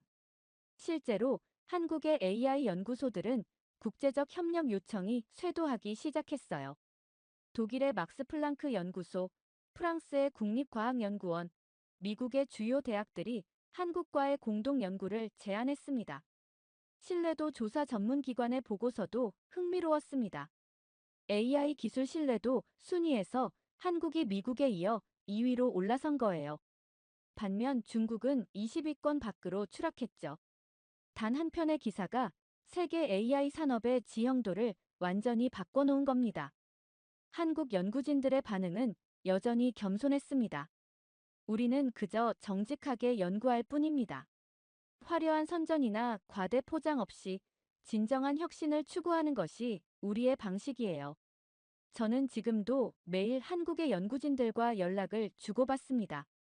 그들의 진정성과 열정이 세상을 바꿀 수 있다는 걸 직접 목격했으니까요. 이제 AI 기술의 새로운 장이 열리고 있습니다. 그리고 그 중심에 한국이 있습니다. 기사가 발표된 후 세계 AI 시장의 판도가 완전히 바뀌었습니다. 중국의 몰락은 예상보다 빨랐어요. 딥시크는 물론이고 중국의 주요 AI 기업들이 줄줄이 신뢰도 추락을 겪었습니다. 중국 AI의 몰락, 한국이 새로운 AI 강자로 떠오르다. 이 극적인 변화는 세계 IT 업계를 충격에 빠뜨렸습니다. 불과 얼마 전까지만 해도 중국의 AI 기술력을 맹신하던 글로벌 기업들과 미디어들이 이제는 한국의 기술력과 연구 윤리를 극찬하기 시작했어요. 중국 AI의 몰락과 한국의 부상이 이토록 극명하게 대비될 줄은 아무도 예상하지 못했습니다. 저는 한국에 계속 머물기로 결정했습니다. 편집장에게 한국 주재 특파원으로 남고 싶다고 요청했죠. 더 깊이 있는 취재가 필요하다고 느꼈기 때문입니다. 단순히 중국의 기만을 폭로하는 것에서 그치지 않고 진정한 AI 혁신이 어떤 모습이어야 하는지 세계에 알리고 싶었어요. 한국의 연구진들은 저의 결정을 환영했습니다. 오히려 그들에게도 제가 필요했던 것 같아요. 투명하고 윤리적인 연구 과정을 세계에 알릴 수 있는 통로가 되어줄 사람이 필요했던 거죠. 매일매일이 새로운 발견의 연속이었습니다. 한국 연구진들이 개발 중인 새로운 AI 기술들은 놀라웠어요. 중국이 선전했던 것처럼 화려하지는 않았지만 실제로 작동하는 혁신적인 기술들이었습니다. 특히 인상 깊었던 건 윤리적 AI 개발에 대한 그들의 진지한 태도였어요. 모든 연구 단계에서 윤리적 검증이 이루어졌고 사회적 영향까지 고려했습니다. 이런 접근 방식은 세계 AI 업계의 새로운 표준이 되어가고 있었죠. 이제 AI 연구의 중심은 한국입니다. 실리콘밸리의 한 저명한 벤처 캐피털리스트가 한 말입니다. 그는 자신들의 투자 포트폴리오를 한국 중심으로 재편하고 있다고 밝혔어요. 다른 글로벌 투자자들도 비슷한 행보를 보였습니다. 한국의 AI 스타트업들도 급성장하기 시작했습니다. 투명한 연구 문화와 실질적인 기술력을 인정받은 덕분이었죠. 특히 AI 윤리 기준을 만들어가는 과정에서 한국이 주도적인 역할을 하게 된 것은 매우 의미 있는 변화였습니다. 우리는 이제 시작입니다. 박도윤 박사의 말이 기억에 남습니다. 진정한 AI 혁신은 기술과 윤리가 조화를 이룰 때 가능합니다. 한국이 그 길을 보여줄 수 있기를 바랍니다. 저는 여전히 한국에서 취재를 이어가고 있습니다. 중국의 AI 산업은 회복의 기미를 보이지 않고 있어요. 반면 한국은 명실상부한 AI 강국으로 자리매김했습니다. 얼마 전 국제 AI 컨퍼런스가 서울에서 열렸습니다. 전 세계의 연구자들이 모여 한국의 연구 방식을 배우려 했죠. 한때 중국의 기술력을 맹신했던 제가 이제는 한국의 진정성 있는 혁신을 세계에 알리는 역할을 하고 있다는 게 감개무량합니다. 되돌아보면 모든 게 운명 같습니다. 중국에서의 위험천만했던 취재, 한국 연구진들과의 만남, 그리고 지금의 제 위치까지. 이 모든 과정이 세계 AI 산업의 판도를 바꾸는 큰 변화를 만들어냈습니다. 저는 매일 아침 서울의 연구소로 출근합니다. 이제는 단순한 취재가 아닌 역사의 한 페이지를 기록하는 일이라고 생각해요. 한국이 보여주는 AI 혁신의 새로운 길, 그 여정의 증인이 되는 것은 제게 큰 영광입니다. 한국은 AI의 미래를 보여주고 있다. 이것이 제가 마지막으로 쓴 기사의 제목입니다. 그리고 저는 이 말이 진실이라고 확신합니다. 기술의 발전과 윤리적 가치의 조화, 투명성과 신뢰성의 중요성. 한국이 보여준 이 모든 것들이 앞으로 AI 발전의 이정표가 될 것입니다. 처음 한국에 왔을 때 저는 작은 나라의 기술력을 의심했습니다. 하지만 이제는 압니다. 진정한 혁신은 크기가 아닌 진실성에서 나온다는 것을요. 한국은 저에게 기술보다 중요한 것이 정직과 신뢰라는 교훈을 가르쳐 주었습니다. 그리고 이 교훈은 제 남은 기자 생활의 나침반이 될 것입니다. 일본 열도가 술렁이고 있습니다. 최근 전국적으로 감지된 이상 징후로 인해 많은 이들이 불안에 떨고 있다고 합니다. 심지어 몇 달 전 한 예언가는 일본이 역사상 가장 큰 위기를 맞이하게 될 것이라고 경고까지 했다고 하는데요. 놀라운 건 이 모든 문제를 해결한 곳이 바로 한국이라는 사실입니다. 도대체 무슨 일이 벌어진 걸까요? 안녕하세요. 저는 도쿄대학교 지진연구소의 타카하시 유이입니다. 제가 오늘 들려드릴 이야기는 제 인생을 완전히 바꿔버린 이야기입니다. 모든 것은 작년 여름 한 통의 이메일로 시작됐어요. 그날은 평소와 다름없는 아침이었죠. 저는 연구실에서 커피 한 잔을 마시며 전날 수집된 지진계 데이터를 분석하고 있었습니다. 그때 메일함에서 알림음이 울렸습니다. 예전에 함께 프로젝트를 진행했던 서울대학교 지진연구소의 이정훈 연구원이었죠. 메일 내용은 단 한 줄이었어요. 유이, 후지산에서 이상 징후가 포착됐어. 데이터 첨부했으니 확인해줘. 솔직히 말씀드리면 처음에는 대수롭지 않게 여겼습니다. 우리 일본은 세계적인 지진 연구 기술을 보유하고 있으니까요. 한국은 상대적으로 지진 활동이 적은 지역이라 연구 경험도 우리보다 부족할 거라 생각했죠. 하지만 첨부 파일을 열어본 순간 저도 모르게 커피잔을 떨어뜨릴 뻔했습니다. 데이터를 보는 제 손이 떨리기 시작했어요. 후지산 주변에서 발생한 미세 지진의 횟수가 이례적으로 증가하고 있었죠. 보통 하루 몇 번 정도 감지되던 미세 지진이 수십 배로 늘어났습니다. 더 충격적인 건 지하수 온도였어요. 새로운 온천이 갑자기 여기저기서 솟아나고 몇몇 유명 온천은 오히려 말라버렸다는 현지 보고가 있었습니다. 마그마방의 압력 상승 그래프를 보며 등줄기가 서늘해졌죠. 즉시 연구소장실로 향했습니다. 다나카 류지 소장님께 보고서를 들고 가는 동안 머릿속으로는 수없이 시뮬레이션을 돌려봤어요. 모든 데이터가 과거 대분화전의 패턴과 일치했습니다. 소장님, 후지산 내부 압력이 평소보다 훨씬 빠르게 상승하고 있습니다. 과거 대분화 패턴과 유사한 움직임이 보여요. 한국 연구소도 같은 분석을 했습니다. 하지만 다나카 소장은 제 보고서를 대충 넘겨보더니 고개를 저었습니다. 유이, 불필요한 소동을 일으킬 필요 없어. 후지산은 우리가 철저히 관리하고 있다고. 현재 변동 수치는 정상 범위야. 소장의 말씀에 반박하고 싶었지만 목소리가 나오지 않았어요. 한국에서 온 데이터라고. 그쪽은 우리보다 연구 경험이 적지 않나? 괜히 정부를 자극하지 말고 조용히 있어. 결국 저는 무거운 발걸음으로 연구실로 돌아왔습니다. 창밖의 후지산이 평소와는 다르게 보였어요. 겉으로는 평화로워 보이는 거대한 산이 마치 무언가를 감추고 있는 것만 같았죠.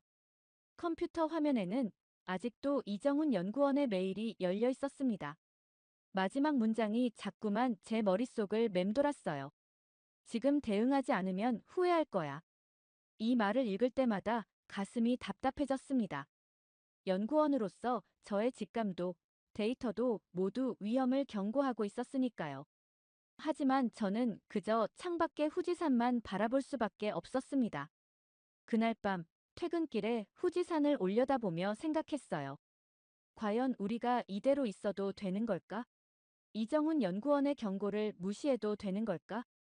불안한 마음을 안고 집으로 향했지만 그날은 잠을 이룰 수 없었습니다. 그날 이후로 저는 매일 밤 늦게까지 연구실에 남아 있었습니다. 다나카 소장의 만류에도 불구하고 후지산의 작은 변화 하나하나를 놓치지 않으려 했죠. 연구소의 공식 데이터에 접근할 순 없었지만 제가 할 수 있는 일들이 있었어요. 개인 노트북으로 지진계 데이터를 따로 기록하고 매일 아침 후지산 주변 기상 데이터를 수집했습니다. 열흘 정도 지났을까요? 제 책상 위 전화기가 울렸습니다. 후지산 북쪽 기슭에 있는 야마나카 마을의 이장님이었어요. 타카하시 연구원님, 큰일 났습니다. 우리 마을 온천이 이상해요. 물이 너무 뜨거워져서 손도 못 댈 지경입니다. 이장님의 목소리가 떨렸습니다. 온천으로 유명한 야마나카 마을은 대대로 수온이 42도를 유지해왔다고 해요. 하지만 이장님 말씀으로는 지금 수온이 60도까지 올라갔다고 했습니다. 전화를 끊자마자 현장 조사를 준비했어요. 그때 또 다른 전화가 왔죠. 이번에는 후지산 서쪽 기슭의 삼림 감시원이었습니다. 연구원님, 이상한 일이 자꾸 일어나고 있어요. 멧돼지와 사슴들이 평소엔 절대 내려오지 않던 낮은 지대까지 내려왔습니다. 마치 무언가를 피해 도망치는 것 같아요. 가슴이 덜컥 내려앉았습니다. 야생동물들의 이상 행동은 자연재해의 전조가 되는 경우가 많았으니까요. 하지만 결정적인 보고는 등산객들로부터 왔습니다. 후지산 오한목 근처에서 유황가스가 새어나온다는 거였죠. 등산로 한쪽에서 갑자기 노란 연기가 피어오르기 시작했다고 해요. 더는 주저할 시간이 없었습니다.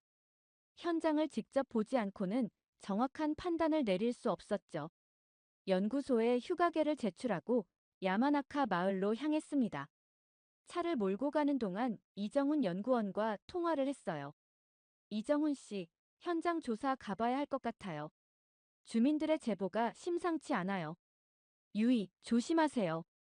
화산가스는 위험할 수 있어요. 방독면은 챙기셨죠?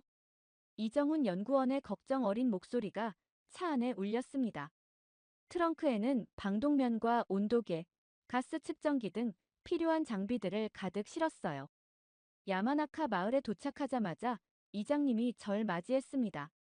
마을의 주요 온천으로 안내하시는 이장님의 발걸음이 무거워 보였어요. 연구원님, 이쪽입니다. 어제보다 더 심해졌어요. 관광객들도 다 돌아갔습니다. 온천에 다가가자 범상치 않은 열기가 느껴졌습니다. 온도계로 측정해보니 물 온도가 65도까지 올라가 있었어요. 게다가 물색도 이상했습니다. 평소의 맑은 색이 아닌 뿌연 회색빛을 띠고 있었죠. 이장님, 이런 현상이 언제부터 시작됐나요? 일주일 전부터요. 처음엔 조금 뜨거워진 것 같다 싶더니 하루가 다르게 온도가 올라갔어요. 어제는 옆마을 온천이 완전히 말라버렸다고 하더군요. 이장님의 말씀을 메모하면서 주변을 둘러보았습니다. 온천 주변 땅에서는 미세한 증기가 새어나오고 있었어요. 땅속 깊은 곳에서 뜨거운 마그마가 움직이고 있다는 증거였죠. 삼림 감시원이 제보한 곳으로 이동했습니다. 정말 평소에는 볼 수 없었던 야생동물들의 흔적이 곳곳에 있었어요. 발자국은 모두 산 아래쪽을 향하고 있었습니다. 마지막으로 오한목의 유황가스 발생 지점으로 향했어요. 방독면을 쓰고 접근하자 노란빛 가스가 지표면의 균열에서 새어나오는 것이 보였습니다. 가스 측정기의 수치가 평소의 10배를 가리켰어요. 모든 증거가 하나의 사실을 가리키고 있었습니다. 후지산이 깨어나고 있다는 것을요. 이제는 더 이상 이 사실을 무시할 수 없었습니다.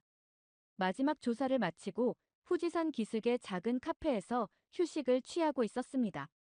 창밖으로 보이는 후지산이 평소와는 다르게 느껴졌죠. 수집한 데이터를 정리하면서 커피를 마시고 있는데 제 휴대폰으로 한 통의 문자가 왔습니다. 타카하시 연구원님, 혹시 지금 시간 괜찮으신가요? 후지산에 대해 꼭 전해드릴 말씀이 있습니다. 발신자 정보가 차단된 번호였어요. 평소 같았으면 무시했겠지만 왠지 모를 긴장감이 느껴졌습니다. 답장을 보냈죠. 누구신지 여쭤봐도 될까요? 지금은 말씀드리기 어렵습니다. 하지만 후지산 연구와 관련해 중요한 정보가 있어요. 1시간 후에 마을 신사 뒤편에서 만날 수 있을까요? 잠시 고민했습니다. 의심스러운 점이 많았지만 지금까지 본 후지산의 이상 징후들이 머릿속을 스쳐 지나갔어요. 만나보기로 했습니다. 약속 장소에 도착하자 나이 지긋한 남성이 서 있었어요. 그는 주변을 살피더니 조심스럽게 제게 다가왔습니다. 타카하시 연구원님, 만나서 반갑습니다. 저는 과거 기상청 화산연구부에서 일했던 사토 마사시입니다. 사토 마사시라는 이름은 들어본 적이 있었어요. 10년 전쯤 갑자기 은퇴했다는 소문이 있었죠. 작년부터 후지산의 위험성을 내부적으로 계속 경고했습니다. 하지만 모두 묵살당했죠. 결국 저는 강제 은퇴를 당했습니다. 사토 씨의 목소리에는 깊은 후회와 분노가 섞여 있었어요. 그는 주머니에서 USB를 꺼냈습니다. 이 안에 정부가 숨기고 있는 데이터가 있습니다. 일본 정부는 경제적 이유로 후지산 문제를 감추고 있어요. 관광산업과 부동산 가치가 폭락할 것을 우려해서죠. 떨리는 손으로 USB를 받았습니다. 사토 씨는 계속해서 말을 이었어요. 특히 올림픽을 앞두고 있어서 더 큰 문제예요. 후지산 분화 가능성이 알려지면 관광객이 급감할 거라고 판단한 거죠. 하지만 이건 정말 위험한 판단입니다. 저는 즉시 노트북을 꺼내 USB의 내용을 확인했습니다. 화면에 나타난 문서들을 보는 순간 숨이 멎는 것 같았어요. 정부가 발표한 공식 위험도 지수는 2.1이었습니다. 하지만 내부 보고서에는 실제 위험도가 6.8로 기록되어 있었어요. 3배가 넘는 수치였죠. 네. 이게 사실인가요? 네. 모든 데이터는 실제 측정값입니다. 마그마 압력, 지진 활동, 지표 변형도 모두 실제 관측된 수치예요. 다만 공식 발표될 때는 모두 낮춰서 발표되고 있죠. 보고서를 넘기면서 충격적인 내용들이 계속해서 나왔습니다. 화산가스 농도도 공식 발표의 4배, 지표 변형 정도는 5배에 달했어요. 왜 이런 중요한 정보를 제게 주시는 건가요? 사토 씨는 잠시 침묵했다가 입을 열었습니다. 연구원님이 한국 연구진과 협력하고 계신다는 걸 알고 있어요. 우리끼리는 이 문제를 해결할 수 없습니다. 국제적인 압력이 필요해요. 한국 연구진의 경고가 옳았어요. 그들의 도움이 필요합니다. 마지막으로 사토 씨는 저를 똑바로 쳐다보며 말했습니다. 부탁드립니다. 이 정보를 적절하게 활용해 주세요. 후지산이 깨어나고 있어요. 우리에겐 얼마 시간이 없습니다. 그렇게 사토 씨는 떠났고 저는 한동안 그 자리에 멍하니 서 있었습니다. USB가 든 손이 떨렸어요. 이제 제가 진실을 알게 된 이상 더는 뒤로 물러설 수 없다는 것을 알았습니다. 그날 밤 한숨도 자지 못했습니다. USB 속 데이터를 계속해서 분석하다 보니 어느새 새벽이 되었죠. 저는 혼자 고민할 수 없어 새벽 5시 이정훈에게 연락을 취했습니다. 30분 후 서울대 연구진들과 긴급 화상회의가 시작됐습니다. 내부 데이터를 공유하자 한국 연구진들의 표정이 점점 심각해졌습니다. 정부 발표와 실제 수치의 차이는 상상 이상이었죠. 이정훈의 예측보다도 더 위험한 상황이었습니다. 한국 연구진은 즉시 슈퍼컴퓨터를 가동해 시뮬레이션을 시작했고 저는 영국 지질연구소와 미국 화산관측소에 데이터를 전달했습니다. 이틀 동안 전 세계 연구진들과 끊임없이 소통하며 분석을 진행했죠. 세 번째 날 아침, 충격적인 결과가 나왔습니다. 세 나라의 분석이 모두 일치했어요. 후지산의 분화 가능성이 95%를 넘는다는 결과였습니다. 영국의 윌슨 교수와 미국의 브라운 박사 모두 즉각적인 긴급 경보 발령이 필요하다고 주장했죠. 국제 연구진들은 공동 성명을 발표하기로 했습니다. 먼저 한국 연구소가 성명을 발표하고 영국과 미국이 이를 지지하는 형식으로 진행하기로 했죠. 하지만 일본 정부의 반응은 차가웠습니다. 관방장관은 기자회견에서 현재 후지산은 안정적인 상태를 유지하고 있으며 불필요한 공포를 조성하는 해외 연구진들의 발표를 경계해야 한다는 입장을 고수했습니다. 분노가 치밀었습니다. 창밖의 후지산이 마치 저를 비웃는 것만 같았어요. 지금 이 순간에도 산속에서는 엄청난 압력이 쌓이고 있는데 정부는 여전히 눈을 감고 있었죠.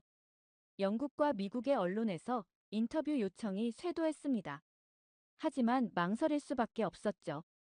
인터뷰에 응한다면 연구소에서 쫓겨날 수도 있었으니까요. 그러나 이정훈의 응원 메시지를 받고 용기를 얻었습니다. 이미 저희는 할 수 있는 모든 것을 하고 있었고 세계가 움직이기 시작했다는 걸 실감했습니다. 이제 세계 각국의 연구진들이 24시간 후지산을 모니터링하기 시작했습니다. 매 시간 새로운 데이터가 공유되고 분석됐죠. 정부가 인정하지 않더라도 과학자들은 진실을 외면하지 않았습니다. 책상 위에는 여전히 그 USB가 놓여 있었어요. 이제는 돌이킬 수 없다는 걸 알았지만 더는 두렵지 않았습니다. 전 세계의 동료들이 저희와 함께하고 있었으니까요. 이제 우리의 목소리는 더 이상 무시할 수 없는 힘이 되어 있었습니다. 국제 연구진들과의 협력이 본격화되면서 연구소 내부의 분위기도 달라지기 시작했습니다. 처음에는 몇몇 동료들의 수군거림이었지만 점차 노골적인 견제로 변해갔죠. 아침 회의에서 만난 선배 연구원은 제 옆자리에 앉지 않으려 했고 식당에서도 혼자 밥을 먹어야 했습니다. 모두들 저와 어울리는 것을 꺼리는 듯 했어요. 연구실에 들어서자 조교가 황급히 자리를 피했습니다. 컴퓨터 화면에는 한국 연구진과 주고받은 이메일이 그대로 열려 있었죠. 누군가 제 컴퓨터를 몰래 뒤지고 있었던 겁니다. 복도에서 마주치는 동료들의 시선이 매섭게 느껴졌어요. 외부의 정보를 흘리는 건 위험해. 정부에서 조사 들어올 수도 있다는 말이 연구소 전체에 퍼져 있었습니다. 점심시간 연구소 라운지에서 우연히 듣게 된 대화는 더 충격적이었죠. 타카하시가 한국 연구진이랑 짜고 정부 기밀을 유출하고 있대. 연구소 전체가 위험해질 수 있어. 연구소의 분위기는 시간이 갈수록 험악해졌습니다. 제 책상 위에는 매일 아침 익명의 쪽지가 놓여 있었어요. 연구소의 명예를 지켜라, 국익을 생각해라 같은 말들이었죠. 그러던 어느 날 아침, 연구소에 들어서는데 이상한 분위기가 감지됐습니다. 로비에는 낯선 사람들이 서 있었고, 다나카 소장은 평소와 다르게 딱딱한 표정을 짓고 있었어요. 타카하시 연구원, 잠시 이쪽으로 오시죠. 따라간 곳은 제 연구실이었습니다. 하지만 그곳은 이미 제 연구실이 아니었어요. 검은 정장을 입은 사람들이 서류와 컴퓨터를 뒤지고 있었죠. 압수수색이었습니다. 정부 기밀 유출 혐의로 조사가 들어왔습니다. 협조해 주시기 바랍니다. 차가운 목소리로 고지가 이어졌어요. USB, 노트북, 연구 노트까지 모두 압수됐습니다. 제 동료들은 복도에서 이 광경을 지켜보고만 있었죠. 압수수색이 끝나고 다나카 소장이 저를 사무실로 불렀습니다. 불필요한 소란을 일으키지 말라고 했지 않나. 자네 때문에 연구소 전체가 위험해졌어. 소장의 목소리에는 분노와 실망감이 섞여 있었어요. 하지만 저는 더 이상 움츠러들 수 없었습니다. 소장님, 후지산의 위험은 실제합니다. 우리가 연구원으로서 할 일은 그만. 자네 지금 무슨 말을 하는 건가? 우리는 공무원이야. 정부의 지침을 따라야 하는 사람들이라고. 연구실로 돌아오는 발걸음이 무거웠습니다. 책상 위는 텅 비어 있었고 컴퓨터는 본체가 열린 채 방치되어 있었죠. 창밖의 후지산이 평소보다 더 크게 느껴졌어요. 머릿속이 복잡했습니다. 과학자로서 진실을 추구해야 할 의무, 공무원으로서 지켜야 할 규율, 그리고 인간으로서 느끼는 책임감이 서로 충돌했죠. 이정훈에게서 온 메시지를 확인할 수도 없었습니다. 모든 통신이 차단된 상태였으니까요. 하지만 그의 마지막 메시지가 자꾸 떠올랐어요. 유이, 우리는 진실의 편에 서 있어요. 밤늦게까지 연구실에 남아 고민했습니다. 나는 연구원으로서 진실을 외면해야 하는 걸까? 이대로 침묵하는 게 정말 옳은 걸까? 답을 찾지 못한 채 후지산을 바라보며 한숨만 내쉬었습니다. 그날 밤 11시 23분, 압수수색으로 텅 빈 연구실에서 마지막 정리를 하고 있었습니다.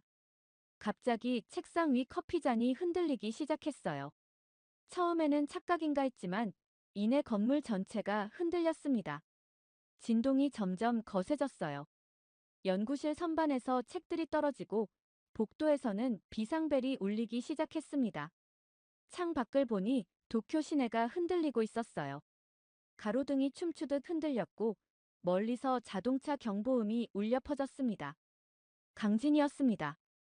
후지산 인근에서 시작된 지진은 도쿄까지 영향을 미칠 만큼 강력했죠. 비상 연락망이 가동됐습니다. 연구소 전체가 발칵 뒤집혔어요. 지진 관측실에는 연구원들이 속속 모여들었고 모니터에는 실시간 데이터가 쏟아져 들어왔습니다. 뉴스 속보가 이어졌어요. 도쿄 시내 곳곳에서 크고 작은 피해가 보고됐습니다. 지하철은 일시 정지됐고 고층 빌딩에서는 대피 방송이 울렸죠. 시민들은 거리로 쏟아져 나왔습니다. 전문가들의 의견은 엇갈렸어요. 일부는 단순한 지진이라고 주장했고 또 다른 이들은 화산 활동과의 연관성을 제기했습니다. 하지만 저는 확신할 수 있었어요. 이건 단순한 지진이 아니었습니다. 실시간 관측 데이터는 제 예상을 확인해 주었습니다. 후지산 내부의 마그마 압력이 임계점에 도달했어요. 지진은 그저 시작에 불과했죠. 화산 가스 농도는 시간당 2배씩 증가하고 있었고 지표면의 융기 현상도 가속화되고 있었습니다. 연구소 관측실은 혼란 그 자체였어요. 데이터를 해석하려는 연구원들, 긴급 회의를 소집하는 팀장들, 정부 기관과 연락을 취하는 소장. 모두가 정신없이 움직였습니다. 그때 제 휴대폰이 울렸어요. 발신자는 이정훈이었습니다. 아직 통신이 차단된 상태였지만 그는 비상 연락망을 통해 저를 찾아냈더군요. 급히 빈 회의실로 들어가 노트북을 켰습니다. 화상회의가 시작되자마자 이정훈이 말했죠. 한국 연구소도 이미 후지산의 이상 징후를 포착했다고요. 지진은 시작일 뿐이라는 걸 그들도 알고 있었습니다. 서로의 데이터를 교차 검증했어요. 결과는 명확했습니다. 후지산 내부가 요동치고 있었어요. 마그마의 움직임이 지표면 가까이 다가오고 있었고 분화 가능성은 시간이 갈수록 높아지고 있었습니다. 더는 기다릴 수 없어요. 우리가 직접 알리는 수밖에 없습니다. 이 말을 하면서도 손이 떨렸습니다. 하지만 이제는 주저할 시간이 없었어요. 연구원으로서 그리고 인간으로서 해야 할 일이 무엇인지 분명했습니다. 도쿄의 밤하늘은 어느 때보다 불안해 보였어요. 사람들은 여전히 거리를 헤매고 있었고 후지산은 어둠 속에서 묵직한 침묵을 지키고 있었습니다. 하지만 저는 알고 있었죠. 이 침묵 뒤에 무엇이 숨어 있는지를. 긴급 기자회견을 준비하기 시작했습니다. 이제 더는 진실을 숨길 수 없었어요. 사람들은 알 권리가 있었고 우리에게는 알려야 할 의무가 있었습니다. 시간이 얼마 남지 않았다는 것을 누구보다 잘 알고 있었기 때문입니다. 밤새 이정훈과 함께 보고서를 작성했습니다. 후지산의 모든 데이터, 정부가 은폐한 자료들, 현장 조사 결과까지 모두 담았죠. 우리의 분석과 예측도 상세히 기록했습니다. 새벽이 되자 첫 반응이 왔습니다. 뉴욕타임스의 도쿄 특파원이 먼저 연락을 해왔어요. 보고서를 검토한 그들의 과학 전문 기자들이 내용의 심각성을 확인했다는 것이었습니다. 아침이 밝으며 상황은 걷잡을 수 없이 커져갔습니다. BBC가 속보로 보도를 시작했고 CNN은 특별 리포트를 준비한다고 했어요. 전 세계 언론이 일제히 후지산의 위험성을 보도하기 시작했습니다. 각국의 주요 언론들이 앞다투어 후지산의 상황을 보도했고 일본 국내 언론들도 더는 침묵할 수 없었죠. 해외 언론의 보도를 인용하는 형식으로 조심스럽게 보도를 시작했습니다. 시민들의 반응은 폭발적이었어요. SNS에서는 관련 해시태그가 실시간 트렌드 1위를 차지했고 후지산 인근 지역 주민들은 즉각적인 대책 마련을 요구하며 시청 앞에서 시위를 벌이기 시작했습니다. 국제사회의 압박도 거세졌습니다. 미국 지질조사국은 공식 성명을 통해 우려를 표명했고, 유엔 재해경감 국제전략기구는 일본 정부의 즉각적인 대응을 촉구했어요. 연구소는 아수라장이 됐습니다. 전 세계 언론의 취재 요청이 쇄도했고, 정부 기관에서는 끊임없이 보고서 제출을 요구했죠. 다나카 소장은 더는 이전처럼 무시할 수 없는 상황에 처했습니다.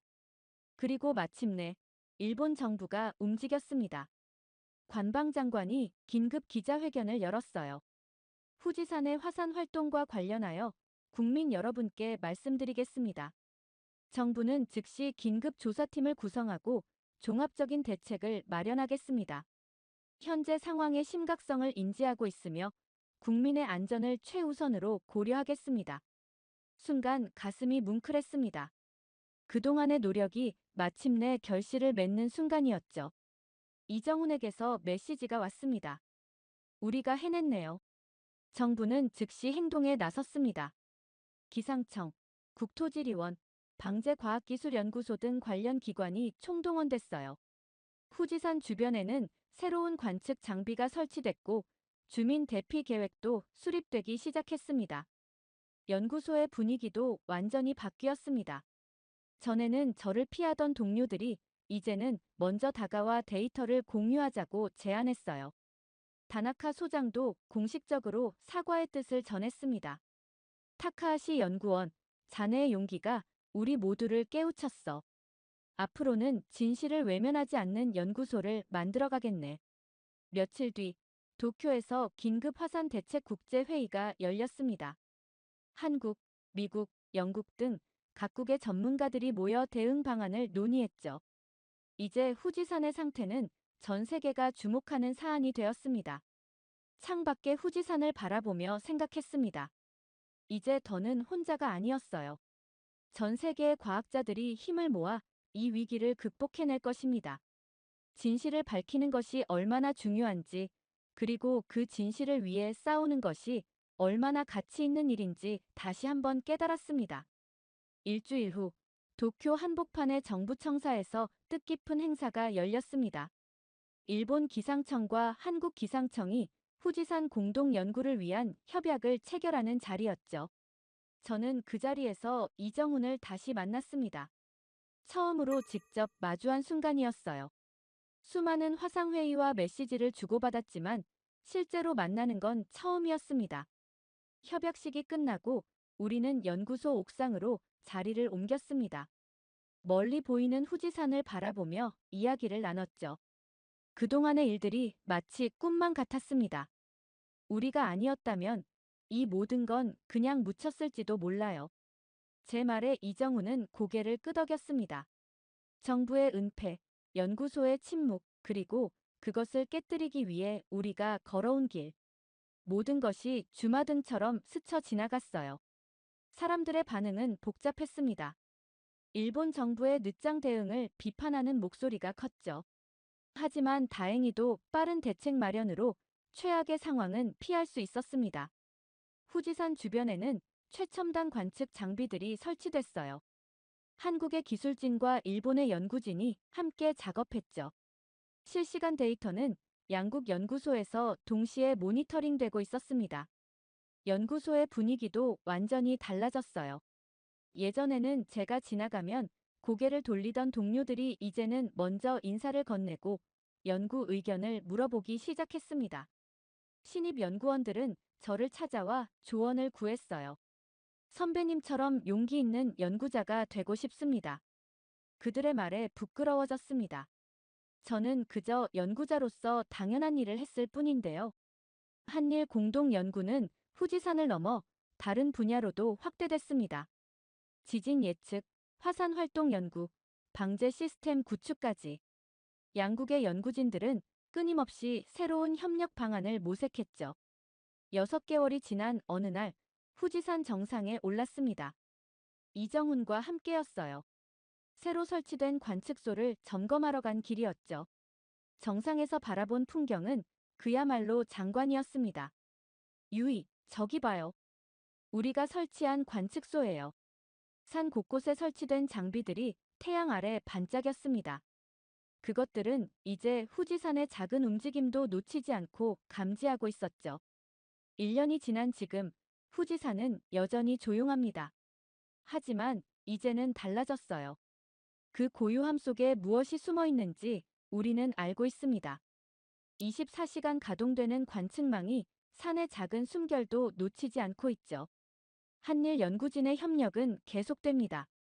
매주 화상 회의가 열리고 분기마다 공동 세미나가 개최됩니다. 자연재해는 국경을 모르니까요. 우리도 국경을 넘어 협력해야 한다는 걸 이번 일을 통해 배웠습니다. 연구소 벽에는 새로운 현판이 걸렸어요. 진실을 추구하는 연구, 인류를 위한 과학.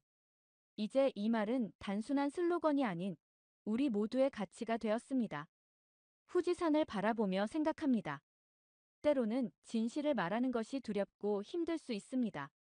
하지만 그 진실이 많은 사람들의 안전과 직결될 때 우리는 용기를 내야 해요. 그것이 바로 연구자의 사명이니까요. 이제 저는 알고 있습니다. 진정한 과학은 단순한 데이터의 수집이 아닙니다. 그것은 진실을 외면하지 않는 용기, 그리고 그 진실을 지키기 위해 함께 노력하는 동료들과의 연대임을요. 돌이켜보면 모든 것이 한국 연구진의 경고로부터 시작됐습니다. 우리의 자만과 편견으로 인해 그들의 통찰을 무시할 뻔했지만 이정훈과 한국 연구진은 끝까지 포기하지 않고 저희를 깨우쳐 주었죠.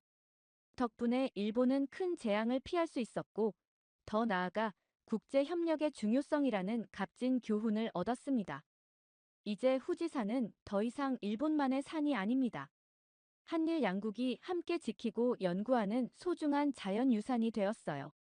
이런 값진 깨달음을 준 한국 동료들에게 진심으로 감사드립니다.